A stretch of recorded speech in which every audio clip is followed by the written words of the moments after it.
Hey there everybody, Don Emmons here from WatchReport.com, and as you can see on my 7.5-inch wrist is the Lum-tec Abyss 400-meter-1.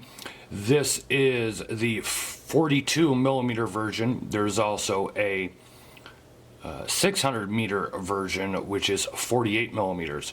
Price on this straight from the Lum-tec website is $695.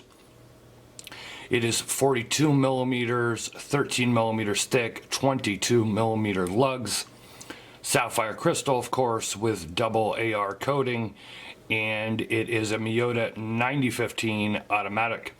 It also has a titanium carbide bead blasted PVD coating. Now, I will not say it is scratch proof or an absolute hardened coating, though I have found it to be much more scratch resistant than plain stainless steel. Just like with anything, any kind of bead blasting, any kind of coating, you do enough damage to it, of course it can rub or wear off or chip away. But so far I have found the coating on this to be pretty good. So let me go ahead here and just show you a quick shot around my wrist. As you can see, that coating does give this more of a darker finish. It's more of a darker titanium finish.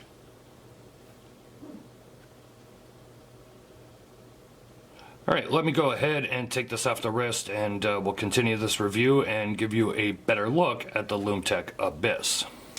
Okay, we are back. Here is a good look at the dial of the Abyss 400 meter. So I guess a little backstory here real quick, and just to give you my perspective on this watch. So a few years ago when Lum-tec came out with the 600 meter version, now at the time I was probably not down in size as far as, like, you know, 40 to 42 millimeters as I am now. I was probably somewhere, you know, wearing 45 millimeter watches. So even then, 48 millimeters was quite large for me. Now I want everybody to keep in mind, I used to wear very giant watches, so I'm not against them. I just don't wear them anymore. That's all there is to it. You know, everything, tastes change and styles change sometimes as you go through things over the years. But so the size was a little large for my personal taste at the time. I always liked the dial, but one of the things on that original watch was that the screw bars, which you could see here for the lugs, were not actual screw bars. They were fake or faux screw bars, if you will, and just used regular pins to attach the strap. Now on this version, I do not know if they've upgraded the 600 meter version or not. On this particular version, the screw bars are real, so you take your little hex bars and you can remove the strap and change it out to something else. These of course are still faux screws, but add to this I hate to say it, toolish or industrial look. I hate to use that word toolish, because I feel really so many watches you know, can be described as a tool and a tool style watch, but we usually reserve it nowadays for, you know, things like rugged or you know, rugged divers or whatever. But regardless, so you could see not only do you have a sandwich dial with very, very, very large Arabic stenciled numbers, but the hands are also skeletonized as well. They're like cut out, and then the loom is laid into them, so it gives you a pretty unique look. There is another model from Lum-tec that I cannot remember offhand right now that uses I believe the exact same hands, but they are pretty unique hands done by Lum-tec. This of course is a screw down crown.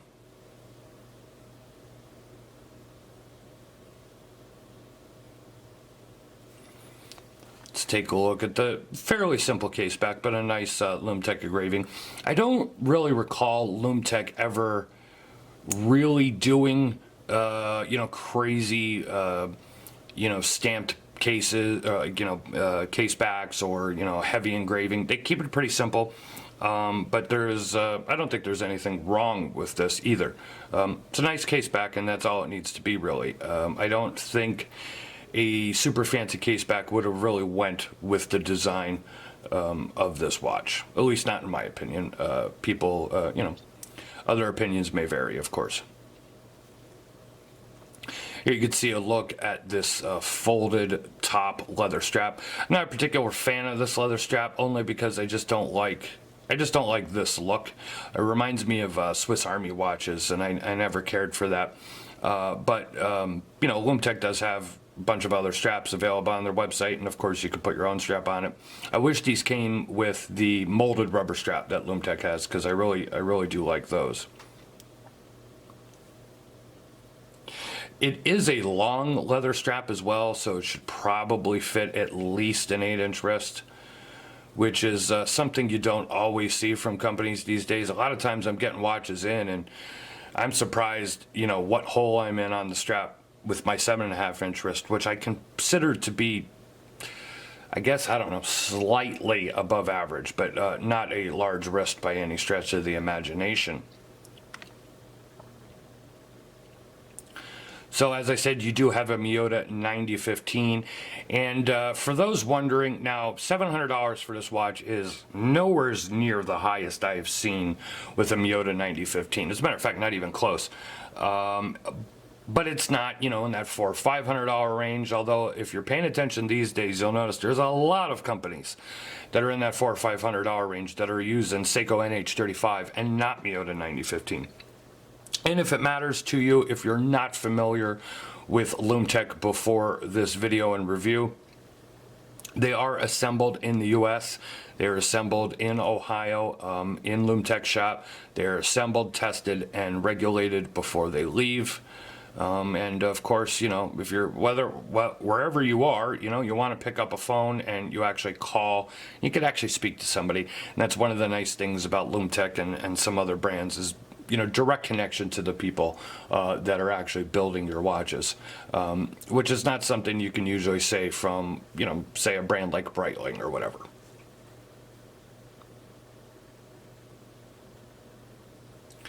So let me go ahead. I'm going to cut this off here and come right back. I'm going to charge this up. We'll give you a Lum shot. Of course, with Lum-tec, we know the Lum is going to be ridiculously awesome, I guess, more to the point. So let me go ahead. I'll charge this up for like 10 seconds because that's all it'll take, and I'll give you a look at the Lum. Okay, there, as promised, here is a look at the Lum. Of course, it is amazing as usual, in full darkness, as I have another light on right now. It is even better, of course, but I think that gives you a pretty good idea of how fantastic this Lum is in the dark. Of course, that is one of the things that Lum-tec is known for, so I would expect no different. So let me go ahead. I'm going to turn the lights on and we will finish up this review. Okay, we are back. To sum up this video, I mean, for the most part, I kind of fell in love with this watch a lot more than I thought I would, especially this dial. The 42 millimeter case suits me well. If you like a larger size watch, if you like this watch but you like the larger size, I would check out the 600 meter. But for somebody that likes a, it's even at 42 millimeters, it has a longer lug to lug, and there's more of a dial opening than say a dive watch. So it's still not a small watch, but definitely geared towards somebody that likes a smaller watch or has smaller wrists and can't pull off something that is 48 millimeters. Like I said, build quality and everything on it, from what I can tell so far, I don't have a problem with the $695 price point, especially considering it is assembled in the USA. And as we know, you pay for something, that as opposed to something that comes straight from China. So if you like this and you want to see more, click the eye in the upper right hand part of the screen or click the description below. It'll take you over to watchreport.com and you can see my updated thoughts and comments and full review.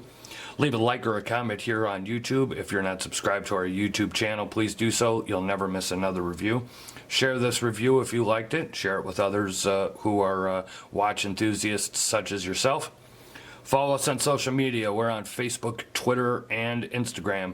This has been Don Evans for WatchReport.com, giving you a look at the Lum-tec Abyss 400 meter. I'll see you guys on the next video. Thank you very much.